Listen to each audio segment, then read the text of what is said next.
దినవృత్తాంతములు 2వ గ్రంథం 20వ అధ్యాయము మొదటి 30 వచనాలు పాస్టర్ గారు చదివి వినిపించారు.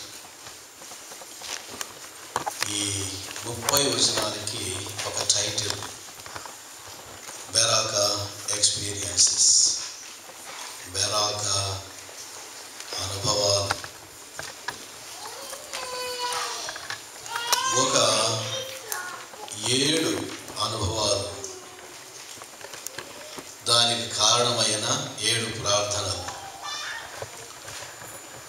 7 + 7 14. ఈ 14 విషయాలు ఎన్ని నిమిషాల్లో? 40 నిమిషాలు. మీరంత అటెంటివ్గా వింటూ ఉంటే నేను కూడా అంత ఎఫెక్టివ్గా చెప్పడానికి అవకాశం ఉంటుంది. కనుక మీరు ఎలా వింటున్నారో అనే దాన్ని బట్టి కూడా ప్రసంగ సరళి ఉంటుంది. So I request you to be very much attentive towards the word. Beracah అనుభవాలు ఒక 7. దయచేసి గమనించండి. 25వ వచనం నుంచి 30వ వచనం వరకు 7 అనుభవాలు అక్కడ కనబడుతున్నాయి. 1వ అనుభవము 25వ వచనంలో, యెహోషాపాతును అతని జనులను వారి వస్తువులను దోచుకున్నటకు దగ్గరకు రాగా ఆ శవముల యొద్ద విస్తారమైన ధనము. ఫస్ట్ ఎక్స్పీరియన్స్, విస్తారమైన ధనము. ప్రశ్న, ఈరోజు విస్తారమైన ధనము అంటే ఏంటి? శత్రువుల దగ్గర వారు దోచుకున్నారు కొల్ల సొమ్ము 3 దినాలు. విస్తారమైన ధనం. ఇక్కడ ఆగుదాం. ఈ ప్రపంచంలో మనమంతా కూర్చుకోవలసిన విస్తారమైన ధనం ఏమంటారు? మీరేమంటారో నాకు తెలియదు, కానీ నేను అంటాను, నిరంతరం నిలిచే ధనం ఒకటే, ఆత్మల సంపాదన. ఈ ప్రపంచం నుంచి మనం దేన్ని తీసుకుని వెళ్ళాం, ఒకటే తీసుకుని వెళ్ళేది, అది ఈ లోకంలో మనం సంపాదించుకున్న ఆత్మలు. దీన్ని మించిన ఆశీర్వాదం ఏమైనా ఉందంటారా? ఆగుదాం ఇక్కడ.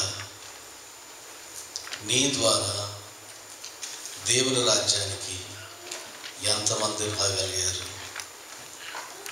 How many souls did you win through your ministry, directly or indirectly? God has blessed me అని అందరం చెబుతున్నాం. దేవుడు నన్ను చాలా ఆశీర్వదించాడండి అని చెప్తున్నాం.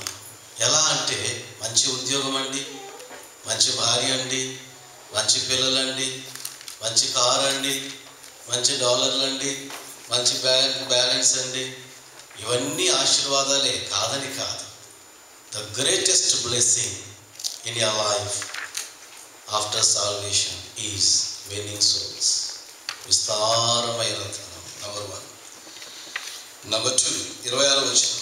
4వ దినమున వారు బెరాకా లోయలో కూడిరి. అక్కడ వారు యెహోవాకు కృతజ్ఞతాస్తుతులు చెల్లించిరి. నంబర్ 1 విస్తారమైన ధనం.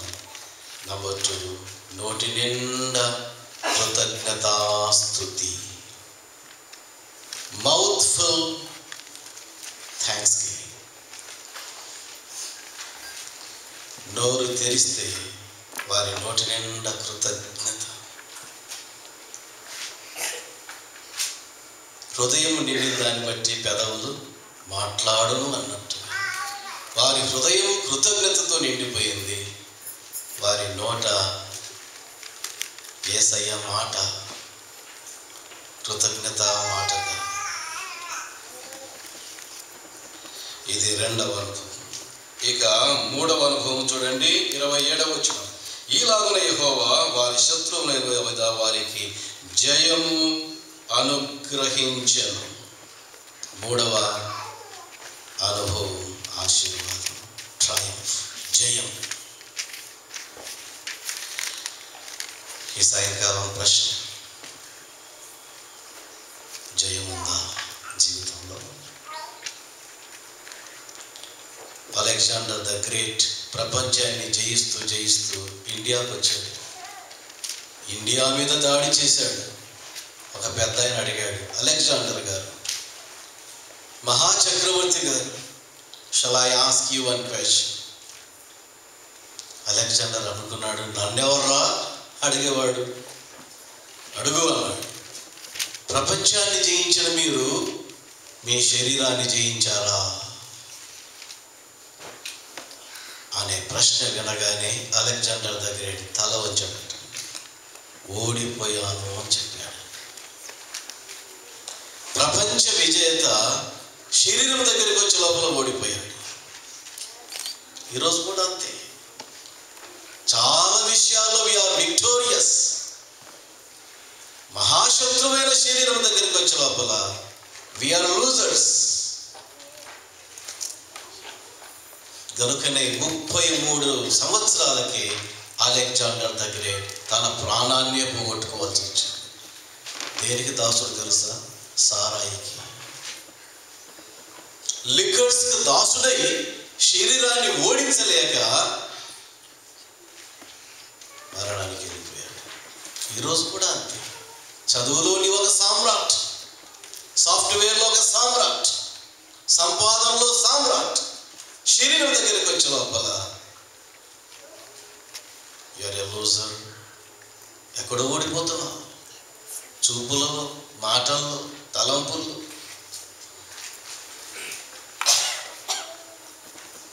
బెరాక అనుభవాలు.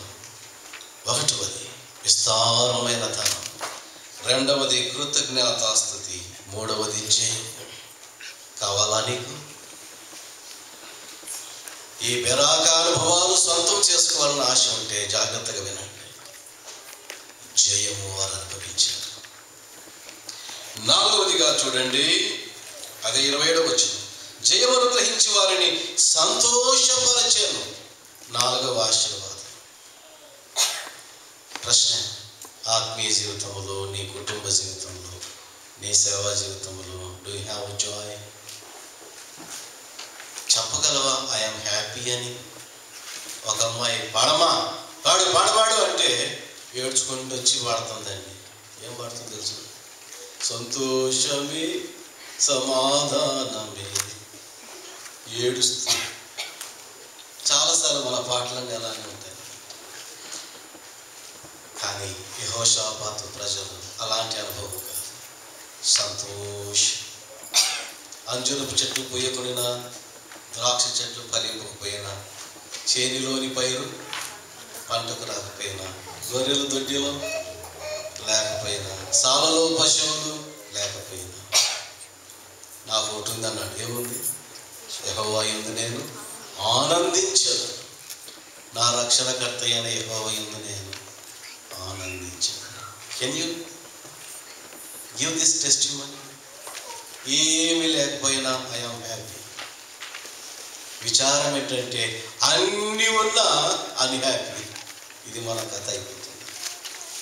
ఎక్కడ ప్రాబ్లమో చూద్దాం.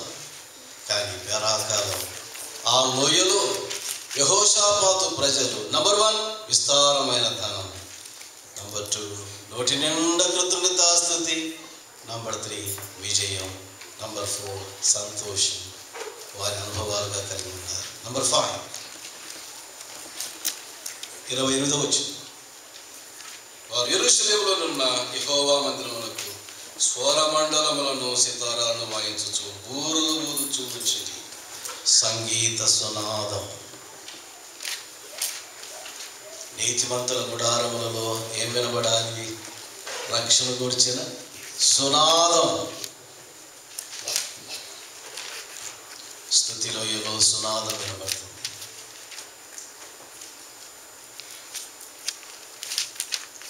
మన ఇంట్లో ఏం వినబడుతుందో, తెల్లారింది మొదలు కనబడుతున్నాయి. నంబర్ 6 29వ వచనం. ఇశ్రాయేలుల శత్రువులతో యెహోవా యుద్ధం చేసిన నీ దేశముల రాజ్యముల వారందరూ వినగా దేవుని భయము వారందరి మీదికి వచ్చింది. 6వ అనుభవం, 6వ ఆశీర్వాదం, దేవుని భయం. చుట్టుప్రక్కల రాజ్యాల వారు చెప్పుకుంటున్నారు, అమ్మో యెహోషాపాతు రాజ్యం జోలికి వెళ్ళకూడదు, వారు మాంతమైన వారు, వారి దేవుడు సైన్యములకు అధిపతి అయిన యెహోవా అని అన్యులు గజగజలాడుతూ ఉన్నారన్నమాట. దేవుని భయం, ఇది 6వ అనుభవం. ఇక 7వ అనుభవం చూడండి, 30వ వచనం. ఈ ప్రకారం అతని దేవుడు చుట్టూ ఉన్న వారిని జయించి అతనికి నెమ్మదిని అనుగ్రహింపగా యెహోషాపాతు రాజ్యం నిమ్మలముగా ఉండెను. నెమ్మది, నిమ్మలము. 7వ అనుభవం, ఆశీర్వాదం. అవుదామా ఇక్కడ ఒక్క నిమిషం? అసలు నెమ్మది అంటే తెలుసా నీకు? నిమ్మలం అంటే నీకు తెలుసా? In your personal life, do you know tranquility, peacefulness? ఒకసారి హైదరాబాద్ నుంచి నాకు ఒక ఫోన్ వచ్చి, ఎవరా అని ఫోన్ లిఫ్ట్ చేస్తే మధ్యరాత్రి ఒక అమ్మాయి స్వరం, ఏమ్మా ఇప్పుడు చేసావు అంటే, అవును అంకుల్ ఇప్పుడే చేయాల్సి వచ్చింది. ఏంటి సంగతి అన్నా? ఏమి లేదు అంకుల్, ఆత్మహత్యల గురించి ఆలోచిస్తున్నాను అని. నేను అన్నాను, నీకెందుకు వచ్చిందమ్మా ఈ ఆలోచన? నీకేం తక్కువ? నీవెక్కని కారు లేదు, నీవు చూడని డాలర్ లేదు, నీవు చూడని దేశము లేదు, టీవీలో నీవు కనబడని దినము లేదు, నీ అందాన్ని చూచి మురిసిపోని అబ్బాయి లేడు, నీ సీరియల్ ద్వారా నీకు రాని పొగడతాంటూ లేదు. ఇలా ఒక హీరోయిన్గా మనుగడ సాధిస్తున్న నీకు ఆత్మహత్యల గురించిన ఆలోచన ఎందుకు వచ్చింది అని అడిగితే అమ్మాయి చెప్పిన మాట, అంకుల్ మీరు అన్నట్టు ఇవన్నీ నాలో ఉన్నాయి, కానీ ఒకటి లేదు. ఏంటది? నెమ్మది లేదు, నిమ్మదము లేదు. ఈ సాయంకాలం వ్యాపారాలు నీవు కూడా అదే పరిస్థితిలో ఉన్నావు. You have everything but you don't have Tranquility, peacefulness in your heart, in your life. Is it true? ప్రియులారా, బెరాకా లోయలో యెహోషాపాతు ప్రజలు ఈ 7ని అనుభవించడానికి విశేషమైన కారణం 7 విధములైన ప్రార్థన. 7 బెరాకా అనుభవాలకు మూలం, ప్రధానమైన మూలం 7 విధాలైన ప్రార్థన ఈ అధ్యాయంలో కనబడుతుంది. ఇదేదో మీకు ప్రసంగంగా చెప్పాలని నేను ధ్యానం చేసుకోలేదు, ఇదేదో ఒక ప్రసంగాన్ని రాయాలని నేను ధ్యానం చేసుకోలేదు. నా జీవితానికి నేను ధ్యానం చేసుకుని, అరే నా జీవితంలో ఈ 7 అనుభవాలు అనుభవించాలంటే ఈ 7 విధాలైన ప్రార్థన నేను అలవర్చుకోవాలా అని దేవుని దగ్గర నేర్చుకొని ఆ 7 విధములైన ప్రార్థన నా జీవితంలో ప్రాక్టీస్లోనికి తెచ్చినప్పుడు I have started experiencing these 7 experiences in my life. ఏంటి 7? నంబర్ 1 విస్తారమైన ధనం.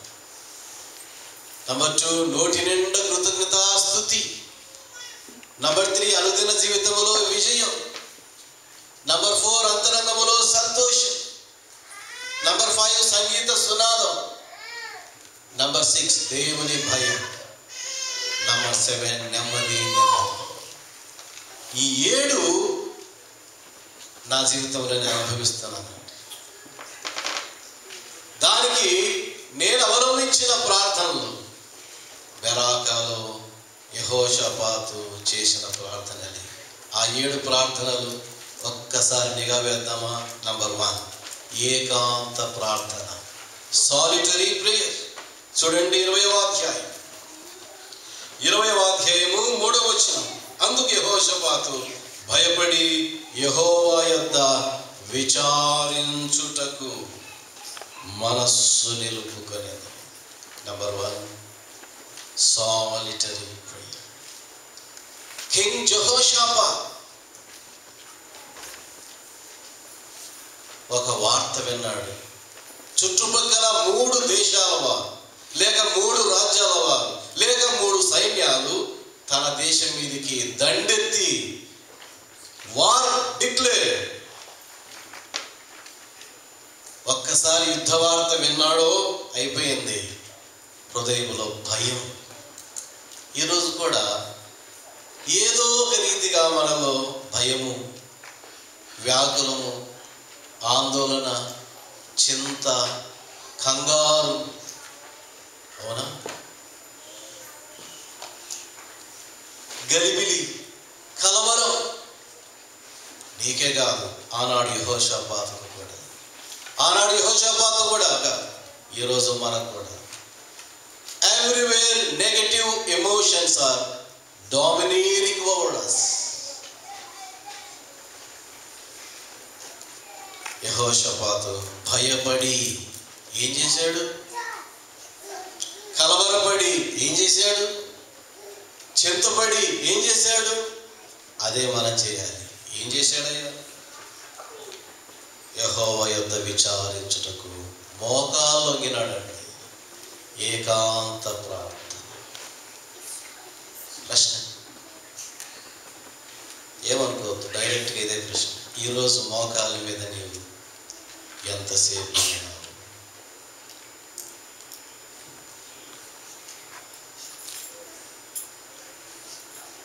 ఒక భక్తుడు అన్నాడు, మోకాళ్ళు నల్లబడితే ముఖాలు తెల్లబడతాయి. అసలు మోకాళ్ళు వంగుతున్నామా మనం? యేసుతో ఏకాంతం ఉందా అసలు? బిల్మోరి ఒక పాట రాశాడు, యేసుతో ఏకాంతం శాంతము మహాప్రశాంతము, యేసుతో ఏకాంతం. యేసయ్యతో ఏకాంతం, సాలిటరీ. తీయనక్కరలేదు. దానియేలు 6:10. ప్రైమ్ మినిస్టర్, బబులోను ప్రధాని బిజీ కదండి. ఒక సాఫ్ట్వేర్ ఇంజనీర్గా, ఒక డాక్టర్గా, ఒక సైకియాట్రిస్ట్గా, ఒక టీచర్గా నీవు నేను ఎంతో బిజీ. అలాగైతే బబులోను ప్రధానిగా దానియేలు ఎంత బిజీగా ఉండాలి. కానీ 6:10 చెబుతుంది, దినానికి ఎన్నిసార్లు అండి ఆయన మోకరించేది? ముమ్మారు.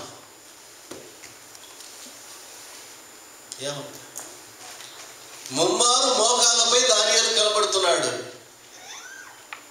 ఇప్పుడు నేరుగా మరొక ప్రశ్న, దినములో ఎన్ని మార్లు మోకాళ్ళ మీద నువ్వు కనబడగలుగుతున్నావు? దాన్ని బట్టి Beracah experience can be experienced in your life. You don't have knees to kneel down. We don't have time to kneel down. That is the tragedy of the Christendom nowadays. మోకరించే క్రైస్తవ ప్రపంచము కనబడడం లేదు. నంబర్ 1 ఏకాంత ప్రార్థన. Number 2 కుటుంబ ప్రార్థన, family prayer. చూడండి 20వ అధ్యాయంలో 2వ వచనం, 20వ అధ్యాయం 13వ వచనం. యూదావారందరూ తమ శిశువులతోనూ భార్యలతోనూ పిల్లలతోనూ యెహోవా సన్నిధిని నిలువబడిరి. Have you understood what the word says? యూదావారందరూ తమ శిశువులతోనూ భార్యలతోనూ పిల్లలతోనూ యెహోవా సన్నిధిని. ఇదే ఫ్యామిలీ ప్రేయర్ అంటే. స్నేహితుడా, సహోదరి, ఒక ప్రశ్న, కుటుంబ ప్రార్థన లేక ఎంతకాలమైంది? అందరికీ తెలుసు ఒక మాట, the family that praise together stays together. కలిసి ప్రార్థించే కుటుంబము, కలిసి జీవించే కుటుంబం ఫ్యామిలీ ప్రేయర్. ఏది? నీ భార్యతో కలిసి ప్రార్థించక ఎంతకాలం అయింది అని ఒక భర్తను అడిగానండి నేను. ఆయన అన్నాడు 6 సంవత్సరాలు అయిందండి అన్నాడు. ఎంతకంటే నేరం కావాలా? నేరాలు ఘోరాలు టీవీ 9లో చూడాల్సిన పనులే మన ఇళ్ళలోనే కనబడుతున్నాయి. మీ పిల్లలతో కలిసి ప్రార్థన చేయక ఎంతకాలం అయింది అని ఆ ఆవిడని అడిగితే ఆమె అన్నారు 7 సంవత్సరాలు అయింది అన్నారు. నేను అడిగాను, పిల్లలు ఇప్పుడు ఏం చేస్తున్నారమ్మా అని అడిగాను. పిల్లలు రౌడీలు అయిపోయినారట. కారా చెప్పండి స్నేహితులారా. ఏంటి సమస్య? నీకు ఫ్యామిలీ ప్రేయర్ కూడుకోవడానికి సమస్య ఏంటి? Where is the problem? ఎందుకు కుటుంబముగా ప్రార్థన చేసుకోవట్లేదు? ఒకప్పుడు రాత్రి అయింది, పడకకి వెళ్ళే ముందు, భోజనానికి ముందు కుటుంబ ప్రార్థన ఉండేది. ఇప్పుడు కుటుంబ ప్రార్థన స్థానంలో, కుటుంబ ప్రార్థన సమయంలో ఏమొచ్చి చేరుకుంది? దాన్ని తీసి పక్కన పడేయండి, అదేదైనా సరే. ప్రియులారా, ఈరోజు సాతానుడు కుటుంబాల మీద పడ్డాడు. కుటుంబాలను విచ్ఛిన్నం చేస్తున్నాడు. విచ్ఛిన్నం చేయడానికి వాడు ఉపయోగించేది కుటుంబముగా నీవు మోకరించకుండా చేస్తున్నాడు. ఇది నిజమా? అలాగైతే let us rebuild our family prayers. నా తల్లిదండ్రులు పెద్ద విద్యావంతులు కాదు, పెద్ద వేదాంతులు కాదు, పెద్ద సంపన్నులు కూడా కాదండి. మేము 7 మంది పిల్లలు. మాకు వారు సంపాదించింది 1000 రూపాయలు కూడా లేదు. వారి చావు సమయానికి వారు సంపాదించి ఇదిగో బాబు 1000 రూపాయలని మా చేతులు పెట్టిన సందర్భం లేదు. కానీ వారి లోకాన్ని ముగించే లోపల మాకందరికీ వారు నేర్పించిన ఒక మంచి ఆత్మీయత ఏంటంటే ప్రార్థన, కుటుంబ ప్రార్థన. నేను మర్చిపోదు, అది మా జీవితాలను నిర్మించింది ప్రియులు. కనుక కుటుంబ ప్రార్థన మరొకటి కలిగి ఉంది. మత్తయి 18:20 చెబుతుంది, ఏలైనగా 2 3 నా నామమున ఎక్కడ కూడి ఉందురో వారి మధ్యన నేను ఉండు. 2 అంటే భర్త భార్య, 3 అంటే ఇంకొక భార్య, లేక ఇంకొక భర్త. 3 అంటే ఇంకొక భార్య కాదు, ఇంకొక భర్త కాదు, బిడ్డలు నా నామమున కూడి ఉందురో వారి మధ్య. ప్రియులారా, నంబర్ 1 ఏకాంత ప్రార్థన, నంబర్ 2 కుటుంబ ప్రార్థన, నంబర్ 3 సమాజ ప్రార్థన. చూడండి 20వ అధ్యాయం 5వ వచనం. యెహోషాపాతు యెహోవా మందిరములో క్రొత్త శాల ఎదుట సమాజముగా కూడిన యూదా యెరూషలేముల జనుల మధ్యలో నిలవబడి, ఇది సమాజ ప్రార్థన, చర్చ్ ప్రేయర్. నాకు తెలియదు ఇండియన్ కమ్యూనిటీ చర్చ్ ఎన్ని కూడికలు వారంలో కలిగి ఉందో. నేను అంటాను, ఆదివారం ఆరాధన కూడిక ఖచ్చితంగా, మధ్యలో ఒక బైబిల్ స్టడీ ఖచ్చితంగా, వారంలో ఖచ్చితంగా ఒకటి ప్రార్థన కొరకైన కూడిక. సంఘానికి ఎంతైనా మంచి సమాజ ప్రార్థన. అపోస్తల కార్యములు 12:5 చెబుతుంది, పేతురు చెరసాలలో ఉంచబడెను, సంఘమైతే అతని కొరకు నిద్రపోవచ్చుండెను అనందా. సంఘమైతే అతని కొరకు అత్యాసక్తితో ప్రార్థన చేయించుండే. స్నేహితులారా, సంఘముగా ప్రార్థనకు వస్తున్నావా? చర్చి ప్రేయర్ అలవాటేనా? ఒక పాస్టర్ అంటున్నాడు, సార్ మాది మెగా చర్చ్ అండి అన్నాడు. నేనన్నా, ఎంతమంది వస్తారండి మీ చర్చికి అంటే? 1000 మంది వస్తారండి. అవునా? ఏ రోజు అన్నాను. ఆదివారం అండి అన్నాడు. ఆదివారంగా రాక ఏం చేస్తారు? 1000 మంది ఆదివారం. నేనన్నాను, అది ఆరాధన కూడిక, సండే సర్వీస్, 1000 మంది.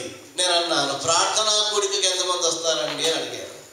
ఆయన అన్నాడు, ప్రార్థనా కూడికి వస్తారండి ఒక 10 మంది అన్నాడు.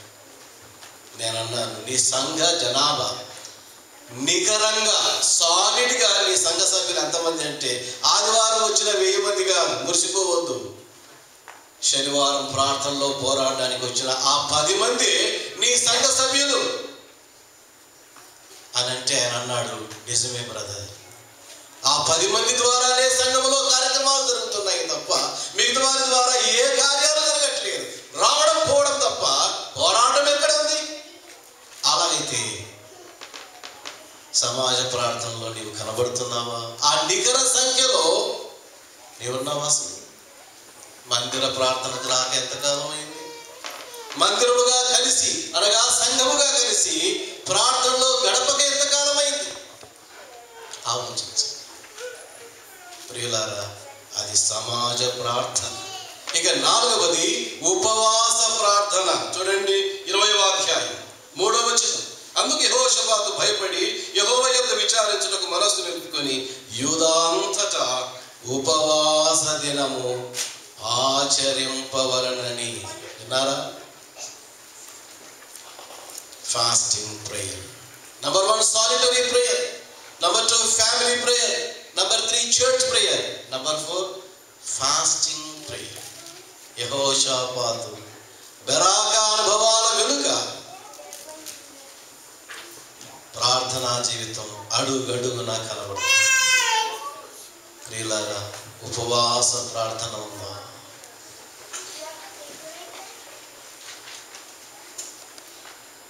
ఆంధ్రాలో ఒక మాట ఉంది, ఒక పూట తినేవాడు యోగి అంట, 2 పూట్ల తినేవాడు భోగి అంట, 3 పూట్ల తినేవాడు రోగి అంట.